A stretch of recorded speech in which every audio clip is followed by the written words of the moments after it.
Hello and welcome to Only My Health's YouTube channel. In this video, I will be talking about how one can take care of the elderly people during COVID-19.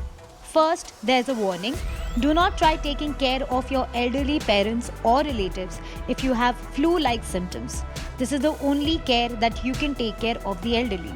Now moving on, every Indian home has elderly people. It is not that the rest of the world does not have elderly, but not too many countries are as hugely and densely populated as India. This makes presence of elderly people in Indian homes more common than the most. And the novel coronavirus has been found to multiply the complications that aging brings to elderly people. COVID-19 has been found to have been more fatal among elderly people with existing health problems such as those related to lungs, heart, kidney, or if they have diabetes or have had cancer and HIV infection. The government and the World Health Organization have identified elderly people as especially vulnerable to the novel coronavirus outbreak. Prevention is always better than cure, they say.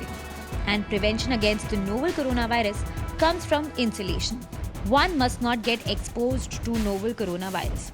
The guide is simple. Follow basic hygiene rules.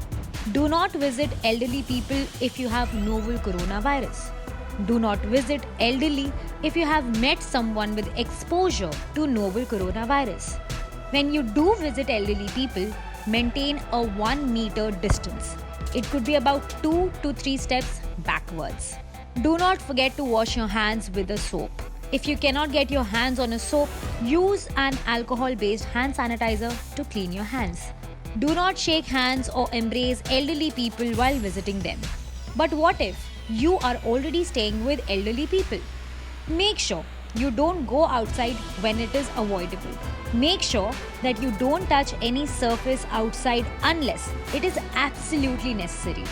Novel coronavirus tends to survive longer on certain surfaces, and you actually have no idea who laid hands on that surface before you arrived. Make sure elderly wear freshly washed clothes every time they change. Their clothes must be washed thoroughly with a detergent powder, preferably in a washing machine. Also, ensure that you use dishwasher or liquid dish cleaner and warm water to clean utensils and dry them up thoroughly. Sanitize all your doorknobs regularly because you and your elderly housemates would be using them when you go out for some absolutely necessary work. These steps will reduce the chances of elderly people contracting the disease to the minimum.